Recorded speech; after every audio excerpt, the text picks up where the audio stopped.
Hello.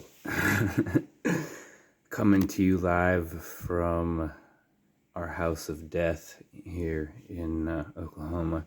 um, I don't know. I'm turning 44 years old today. I don't know if you knew that, but that seems to be true. That's the number of laps that I have completed now, guys. Isn't that exciting?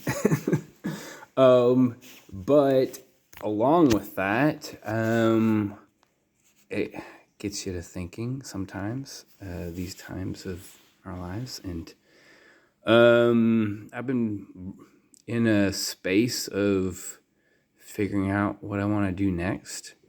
I guess, whatever. Most of you know that I've been growing cannabis in Oklahoma and enjoyed many aspects of that, but it wasn't all fun, and in the end, government regulation kind of started to creep in a way that just made it unpalatable. So that means I'm shifting to something else, and I've had a few months now to kind of sit in that space and ponder maybe some of what that might be. And I think a big part of what it is to take up a little more space in this world and use my voice in a way that I haven't done before. So here's day one of trying to find a way to use my voice in a different way. And, I got some themes kind of popping around in my head. I don't want to get too committed to one strategy, but I guess the thing that has really become apparent to me is that there is a suppression of the feminine that exists in the world. And I know that's a pretty loaded statement and, it might require a little explanation. I'll give you as succinct a version as I think I can come up with. But essentially what it is what people call, the patriarchy or whatever. There's a part of that that is real, okay? But there's the current understanding of what it means, I think, is incorrect or coming from the wrong intention or source. So what I would say is that what I have learned is that it's not just about being masculine. It's about understanding and integrating the feminine parts of me that I didn't feel comfortable with, or those feelings or those expressions for whatever reason. Societal programming would be number one on the list from my perspective.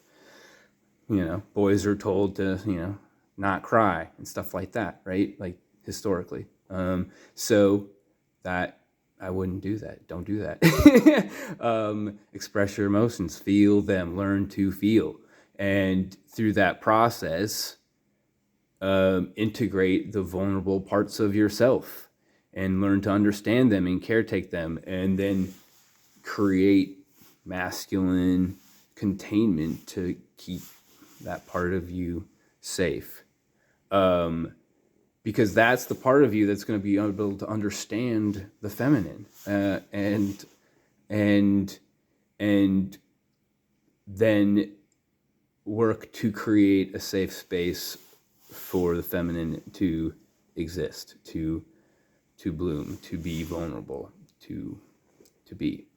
And I feel like most of the world is living in their masculine. The men are living in their masculine, and the women are living in their masculine, because the feminine can't bloom without getting blown up.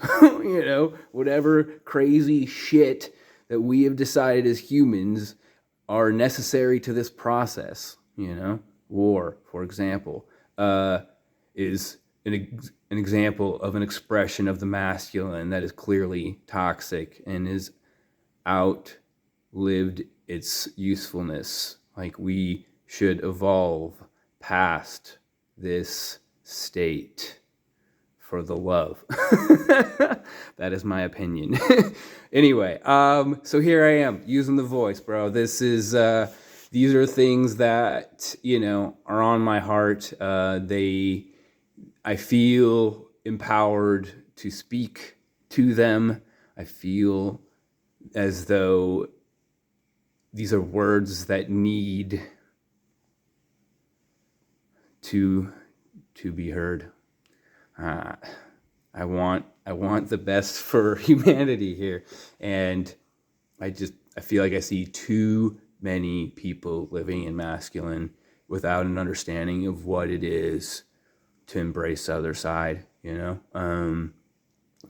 I think once you experience the power of vulnerability, once you experience the connection that can be attained, once you feel that balance, once you can understand what your intuition is and tap into it, life just gets like a little bit better to be in. Maybe even a lot of bit better. That's what I'm saying. So I want that for as many other people as possible. I think it has created a feeling of peace and confidence that I never have felt before. So anyway, I'm going to be pondering how to continue this and what structure it takes and all that. But in the meantime, I'm traveling to Hawaii on Sunday. Yeah. Going back to Maui, where I had a pretty powerful experience a couple years ago, April of 2021. Tourism was just kind of ramping back up, and live music was just becoming a thing again. And so it was a very sensory, like, overload experience, plus just the energy specifically of Maui, but I think of any place sort of tropical and beach-like is incredible. And so I'm excited to go back and experience that place. Kind of feel, parts of it burned, and I want to understand maybe more of why. So anyway, I'm looking forward to this experience. I think it's definitely gonna create new opportunities to share what I'm learning, hopefully along the way. So anyway, here's to 44. I think it's going to be a pretty good one. I'm feeling pretty stoked actually about this year, and to see what can happen.